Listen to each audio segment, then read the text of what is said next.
Supercube episode 11 now out. Let's talk about it.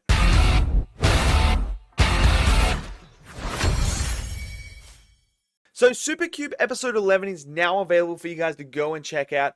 And another fantastic episode for this little donghua. It's just, oh man, China are cooking so hard right now. So, look, having a lab where people get experimented on was not on my list for things appearing in Supercube. But that's what this episode is all about. We discover the reason why the girl with the sword wants to go down to the basement levels is because she wants to go and see the professor down there who has promised her to have a drug to help her grandfather out in order for exchange of the thing that she got from the treasury. So as you go down there, this is where we see some freaky stuff, man. We see these creatures, these bats, and these like lizards that have all been experimented on. And we start to get some backstory to why they do this. They want to create this military operation with these species of experiments that they're doing to enhance it. And then when you get into the actual lab, you see these humans who have been experimented on, but they don't look human. They sort of look like Mewtwo in a way.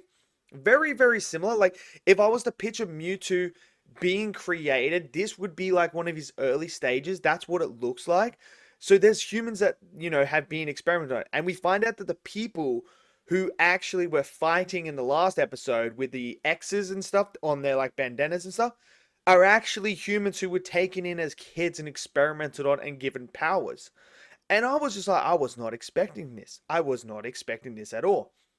So it turns out the guy didn't have it. He needed that treasury to get the money to then proceed further on with his thing because he was at 95%. He just needed 5% more, and then he would have had that pill, been able to come up with the genetic code or whatever he wanted to do to really get this all going. So obviously he doesn't have it. So she's like, screw it, whatever. You're going to die then because this is disgusting. And then we have the moment where Wang just disappears. He just teleports out there, the cube drops, and he obviously took the obsidian cube thing from there before, and he used that to repower the cube. So he goes back into the cube, and we see him get an absolute massive upgrade. Everything gets upgraded. Like, just crazy. So the chick on the outside doesn't know where he's gone. She's like, oh, whatever, I'll do it by myself. She lets all these monsters out, and she gets cornered, and then the monsters start eating the people that are coming, the guards and everything. And it was gruesome and stuff. And I was like, oh, this is awesome. And then we get a cool fight sequence. So the chick with the whip and the guy who is blind come around the corner and they start fighting the girl with the sword. And it's this really, really cool action sequence. And they obviously are overpowering her because there's 2v1. And just as she's about to die, Wang appears again. Out of nowhere, it's this epic moment. It looks freaking awesome. And he's just like, hey, how's it going? I'm here.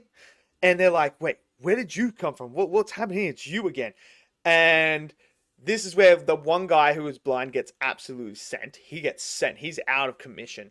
And he basically says, Wang says to him, oh, watch your back because there's more monsters coming. So the monsters then come around. These like lizard things come around again. And she's like, that's all right. We're stuck here together. And Wang's like, yeah, about that. I don't think so. And then he teleports out of there with her to the sewers. He teleports out. And then basically the whole thing is hinted that these lizard things kill her. So there's that. And then we get the moment where they're down in the sewers and they're like, oh, yeah, cool. There's only one diver suit. Whatever. That's cool. Fine. But yeah, and then this other guy turns up, except he is not just some ordinary guy. And even the cube says, this guy's power is very, very high. And Wang's like, yeah, I didn't even sense him. So next week's episode is going to be the battle down in the sewers with this guy, which I'm excited for. But this whole entire episode has been fantastic. Like, we're getting so much lore and depth here. So we now know within this verse that there are people that want to experiment on humans. Like, the professor, what I really liked is how they dived into the professor's ideology here and the way that he thinks. These people want the military one. They want him to do, the experiments on the animals to create this military army. Except he's like, yeah, it's good and all, but the real experiment, the real damage that I can do is on humans. And that's what I want to do. I want to get as many humans as I can, experiment on them, and enhance them. And if I'm able to get this extra 5%, I can unlock a load of stuff. We can change everything. We can change the genetic coding. We can enhance all humans and everything.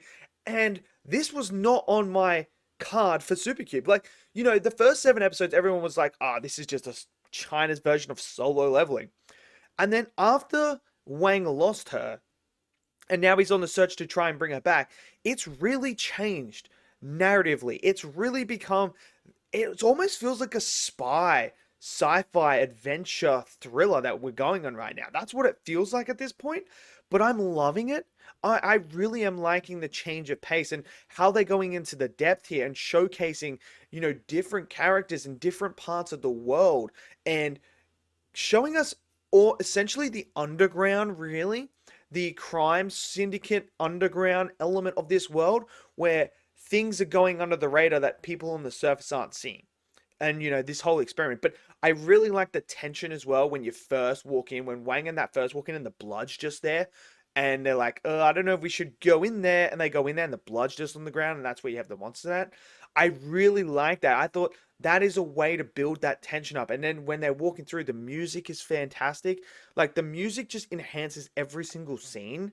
And the way that they put it all together, I thought was fantastic. Animation-wise was great, especially when Wang turned up with the lightning and everything. I thought that was absolutely superb. The fight sequences were great, animated beautifully, no slideshow like some anime known as to be.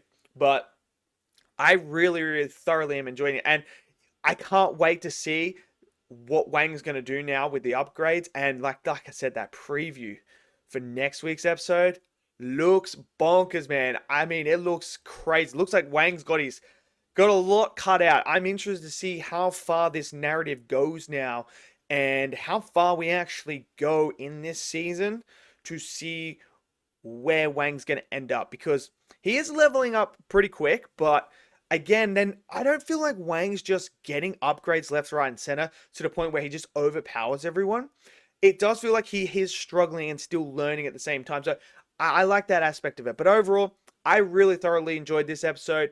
I want to hear what you guys think. Did you guys enjoy this episode of Supercube? Maybe you didn't. Smash it in the comment section below. Smash that like button. Click subscribe. And I'll see you guys next video. Until then, stay safe and peace out.